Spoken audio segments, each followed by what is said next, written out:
And you rejoin us for, of course, the 31st match in competition between these two ladies, with the score standing for Mrs. Lloyd at 18-12. And this really should be something to look forward to. It really should. Once again, the conditions for the players out here on the centre court absolutely perfect. But both of them having to suffer this performance, of course, always before the big matches, the photographers, pictures that will go all around the world. There'll be all the tennis magazines, we'll follow them in a few days' time. So let's have a look at Mrs. Lloyd. There she is. She announced her engagement on her 24th birthday in December, and she married John Lloyd on the 17th of April. Wimbledon champion in 1974 when she beat Olga Morozova of Russia, and the champion again in 1976 when she beat Mrs. Corley. And it would help us if we knew who won the toss, but at Wimbledon they don't usually announce it as they do in America and other places.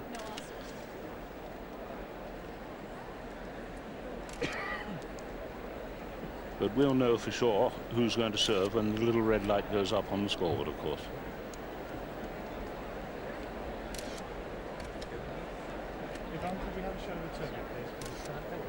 So 4 times in succession, Chris Lloyd won the US Open. The last 4 years, in fact. There's a lovely picture of the 2 semi-finalists there. And Chris Lloyd on your left, for the first time, the official world champion. Now, we've had a few letters about that. Why is she the official world champion? Well, because the International Tennis Federation, which used to be the International Lawn Tennis Federation, decided that they would take over the job of announcing or giving out who they thought at the end of the year was the world's #1 and #2. And I'm going to refer to that a little later on, because I think Miss Ann Jones was on the panel who decided it. Now let's have a look at Mrs. Corley. Seeded #3. She'll be 28 at the end of the month. Born at Barrowland in New South Wales, the wheat country there, some 400 miles or so away from Sydney. Brought up in the famous Vic Edwards School of youngsters, and made her first tour to Europe in 1970. She lost in the second round at Wimbledon, but won the plate, the consolation event for those people in those days who lost in their first match of the championships. She won the plate, and then came the next year, and to everyone's great surprise and great delight, she won the championship, beating Margaret Court 4-1, 6-4, 6-1. And it was a tremendous performance, because at that time lawn tennis was going through the transitional pangs of changing from open tennis, from amateur tennis to open tennis. Remember, the first Open was in 1968. And in 1971, there were all sorts of problems that were being aired through the world's press.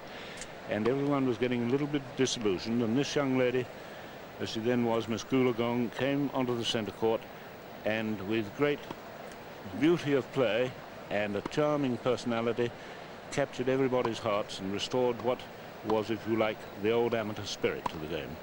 And it was really like a breath of fresh air in the game at that awkward time in the game's history. So she beat Margaret Court 6-4, 6-1. That was her first Wimbledon. Then she was the runner-up to Billie Jean King in 72, again to Mrs. King in 75, and in 1976 she was runner-up to Chris Evert and lost that match. A very, very hard final. Yes, a very hard final, 6-3, 4-6, 8-6. She missed 1977 because she was having her babe, the daughter Kelly. And last year in the semi-final, she lost to the eventual winner, Miss Navratilova, 2-6, 6-4, 6-4. And at the 3-all game in the final set, she was chasing a very wide ball right under our commentary box here, and suddenly screamed, chasing this wide ball, and she tore a muscle, screamed, and her opponent, Miss Navratilova, didn't attempt to chase what was in fact an unintentional lob.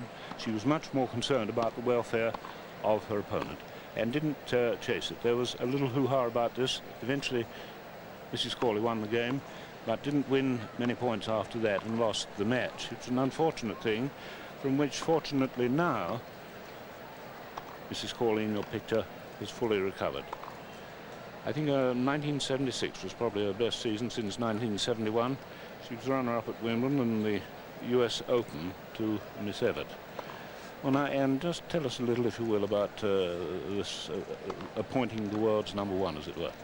Yes, we are in fact down a panel of three: myself, Margaret Court and Margaret Dupont of the United States. And we had a very difficult decision to make really last year between Chris Evert Lloyd and Martina Navratilova. Martina did so well in the beginning of the year and won Eastbourne and Wimbledon, but the second half belonged to Chris Evert Lloyd. She won the United States Open and the Colgate Series in Mission Hills, and led Martina 3-2 head-to-head matches.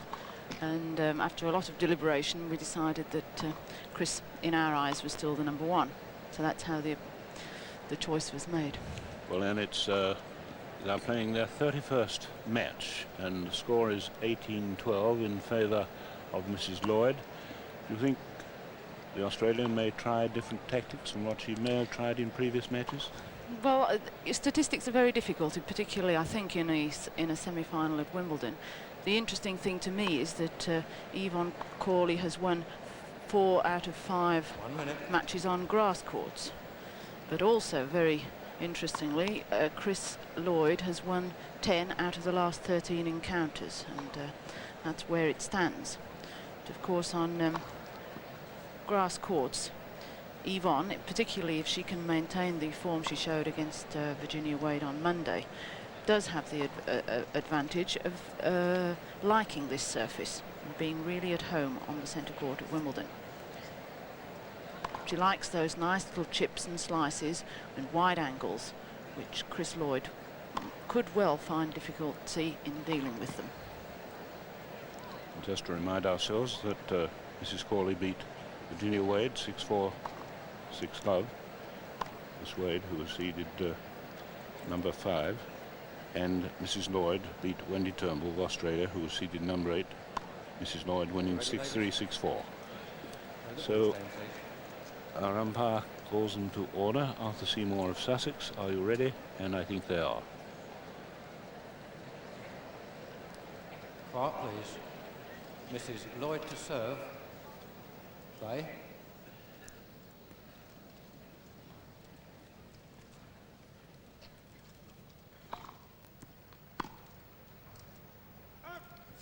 love.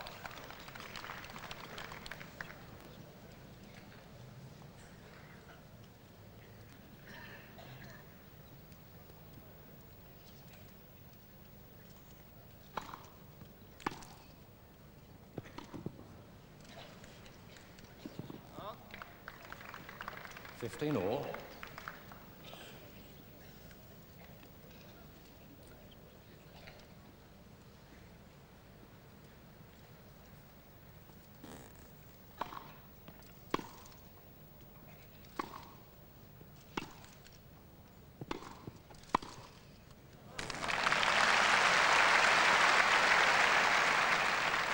15-30.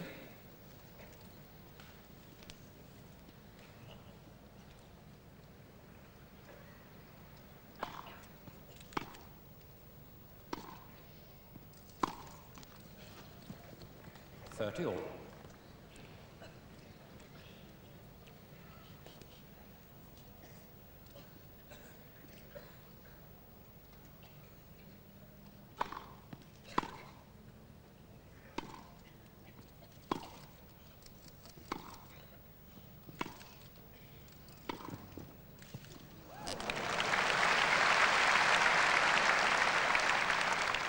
40-30. Well, I wonder if Mrs. Cawley could have reached that.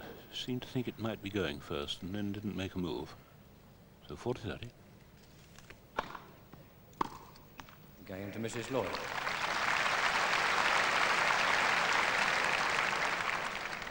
First game.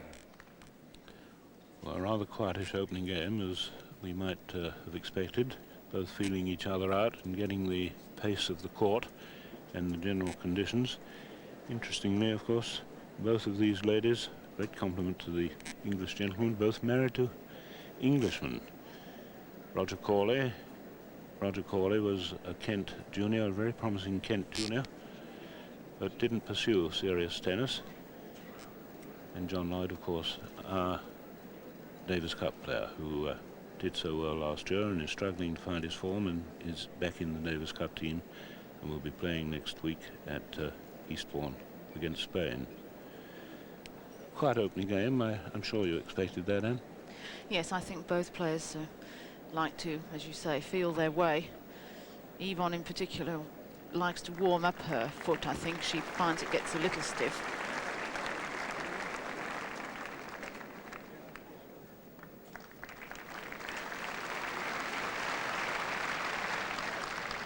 Mrs. Corley to serve. Takes Evonne a little longer to warm up her complete range of strokes too. So, love one.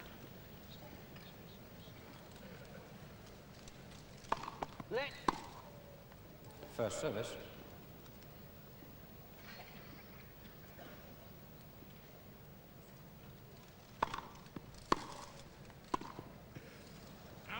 Love 15.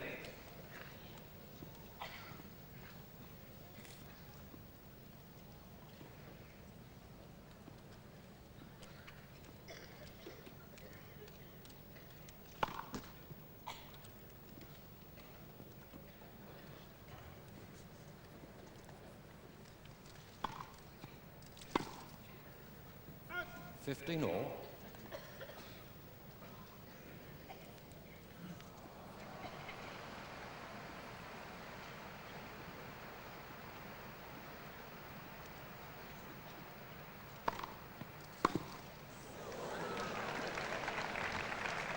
(30-15). And a very heavy slice service that really zipped off the grass.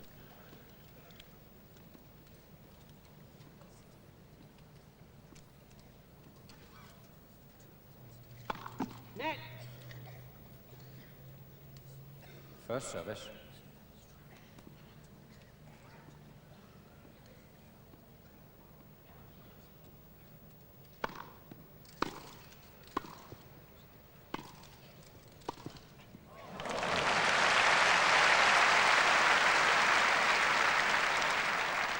(40-15). And a supremely angled high backhand volley from Mrs. Corley.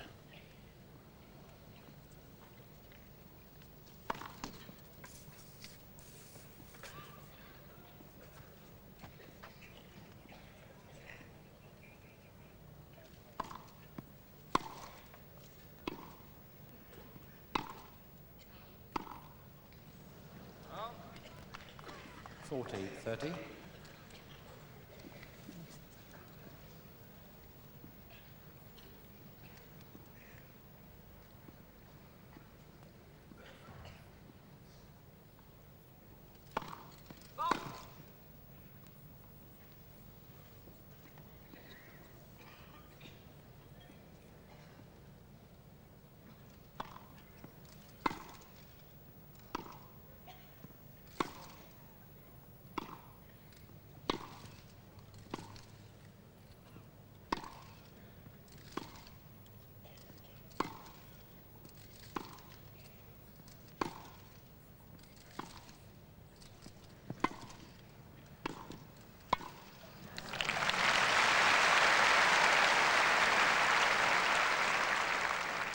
Yes.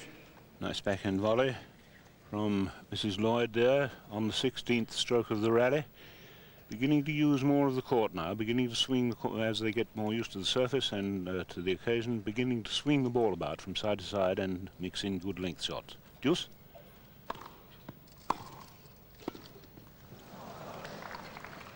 Advantage, Mrs. Lloyd. Possibly a little too casual about that backhand half volley, Mrs. Corley, and it's cost her a break point.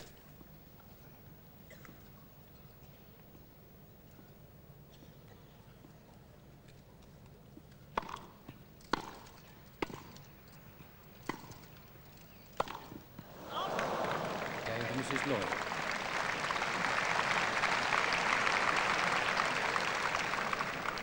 Mrs. Lloyd leads by 2 games to love.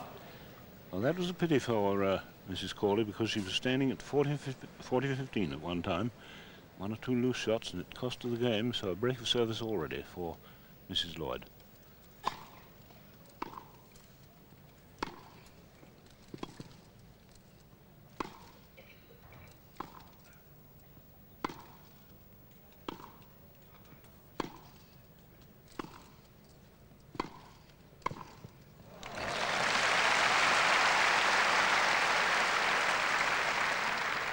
Love 15. And a gem of a forehand volley. I'm sure you heard the ring of the gut as that one was struck well and true right in the middle of the racket. Glorious forehand volley.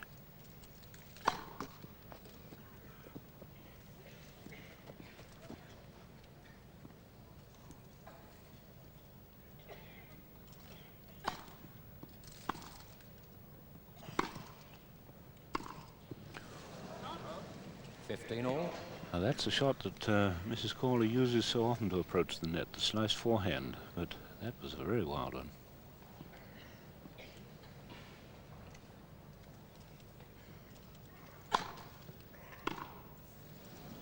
.30, 15.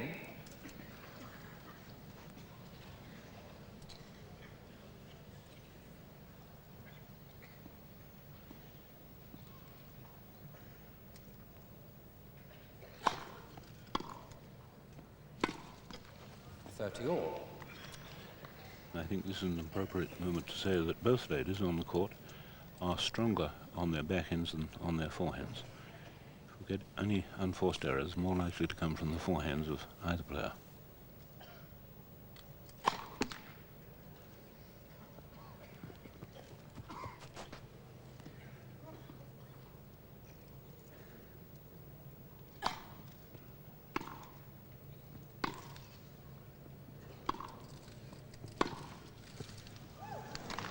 In, I think. 40, 30. Flirting with the baseline, but it was all right.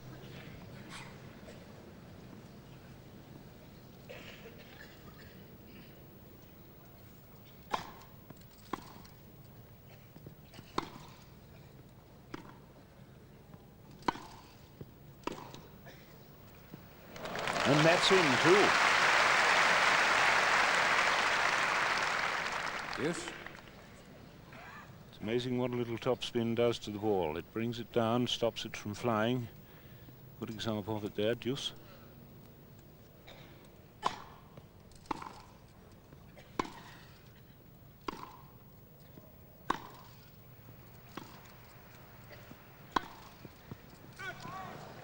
Advantage, Mrs. Corley. So gift point there for Mrs. Corley, and she has a break point.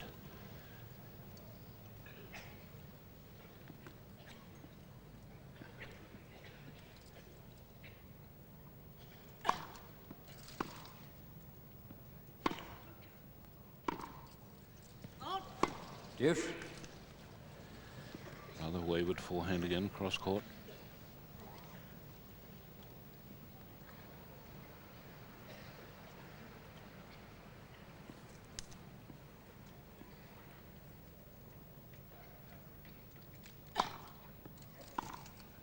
Advantage, Mrs. Lloyd. And there's a ball that hit the chalk and slightly checked in its forward bounce, and Mrs. Corley was trapped there, played too early at the ball. Does happen on the chalk lines occasionally, that.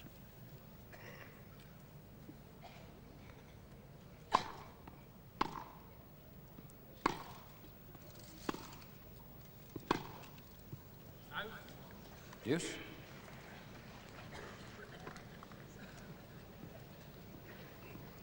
Two love and deuce first set, and they've had 3 deuces in this game.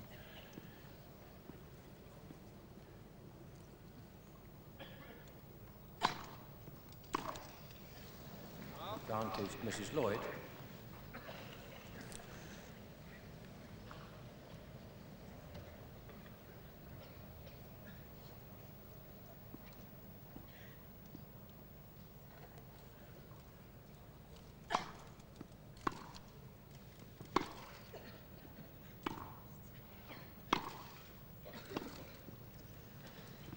Game to Mrs. Lloyd.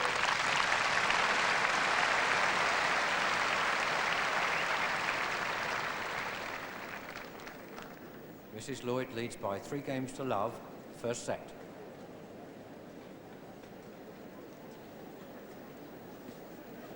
And Chris Lloyd, I think, looking a little fitter and trimmer than this time last year. She certainly is very keen to win this title for her husband. She's moving very well, is Chris now. She always says that the basis of her game on grass is that if she's fit and feels that she can run well and get quickly to the ball so that she can play her passing shots. And both of the husbands are watching with interest. There's Roger Corley in the front row with the gold rimmed glasses there, looking rather tense, and John Lloyd behind the gentleman to the right. He's just been playing mixed doubles this afternoon with Rosie Casals, and he and Rosie lost, I believe, to his brother David and his partner. And he'll be delighted that Chris is leading by 3 games to love. It's very early on in the match yet, but I'm sure it's very satisfying to Chris to feel her game working reasonably.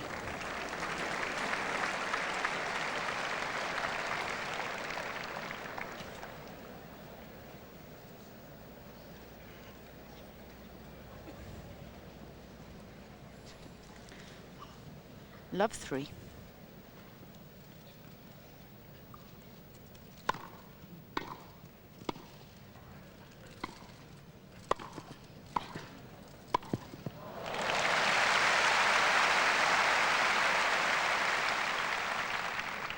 Love.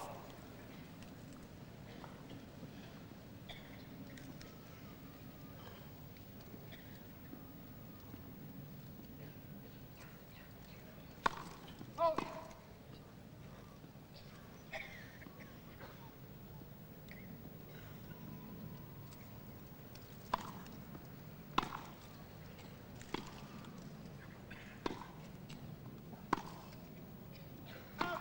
15 all.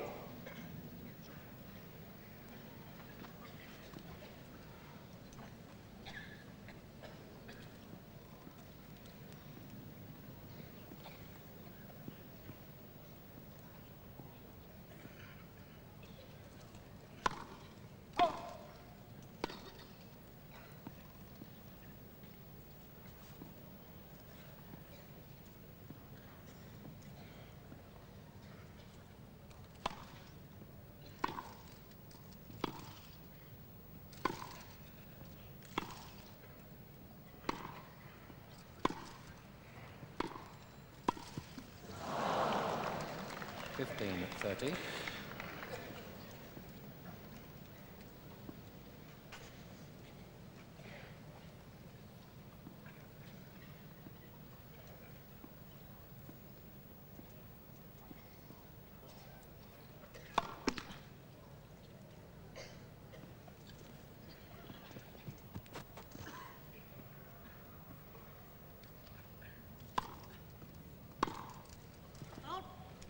All.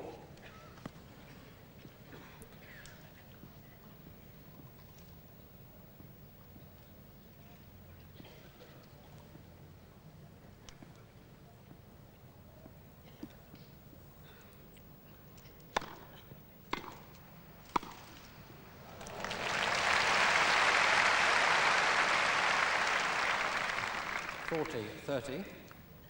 That was a perfectly struck backhand volley, a streamline shot, absolutely raced away.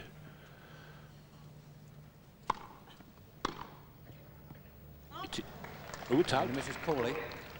Miss Evert finds that hard to believe. Mrs. Lloyd leads by 3 games to 1. Well, it wasn't corrected, and the umpire didn't feel it necessary to appeal to the linesman, but Mrs. Lloyd quite definitely thought the ball hit the line. So the Australian has broken the ice. Miss Evert leading by 3-1, and of course that does include a break of service.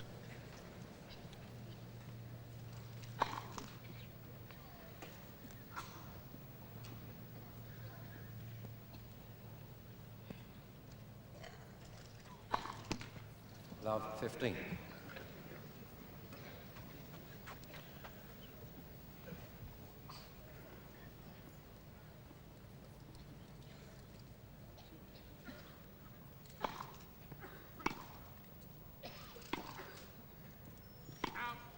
Love 30.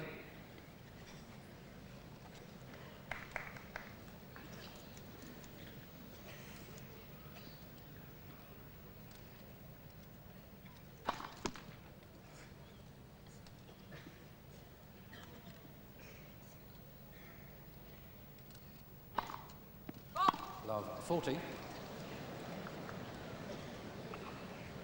And I'm just beginning to wonder whether that doubt about the decision in the last point of the last game has disturbed Mrs.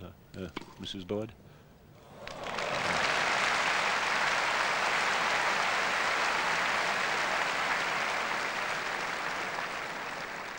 Game to Mrs. Cawley. 3 games to 2. Mrs. Lloyd leads. First set.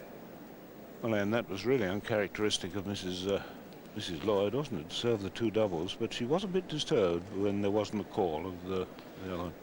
Yes, well, Chris is a very precise person, and I think she felt that that ball hit the line, and unfortunately she lost her concentration. It's very easy to do, of course, especially when you're tense, and Chris has a very healthy respect for her opponent today. Chris knows that she has to rely on her own accuracy, and she also knows that Evonne Cawley, if she gets the range of her strokes, can ask some very awkward questions from Chris. Chris likes to run across the baseline, and she doesn't like to move forward, and Evonne possesses those nasty little chips that are short and angle away from Chris and tend to spread her, particularly on the double-handed backhand, where Chris has to move so much further across to get behind the flight of the ball.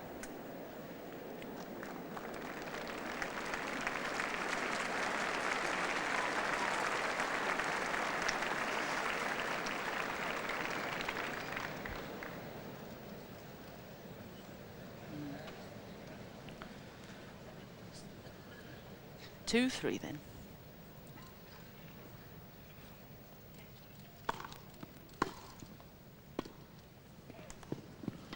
Love.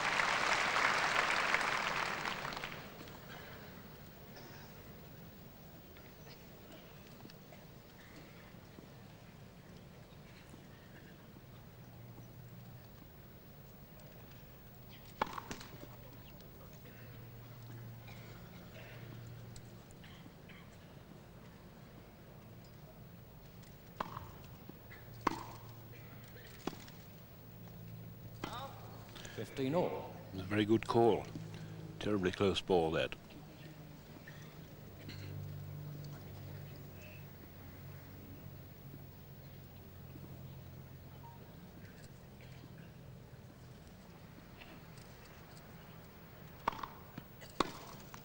.30, 15.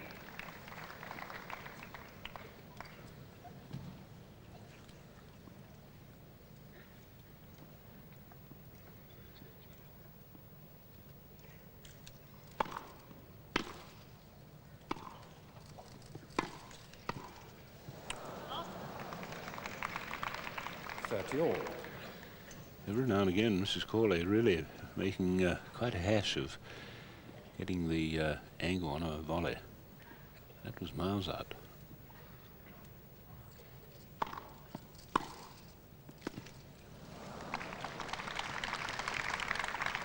30, 40.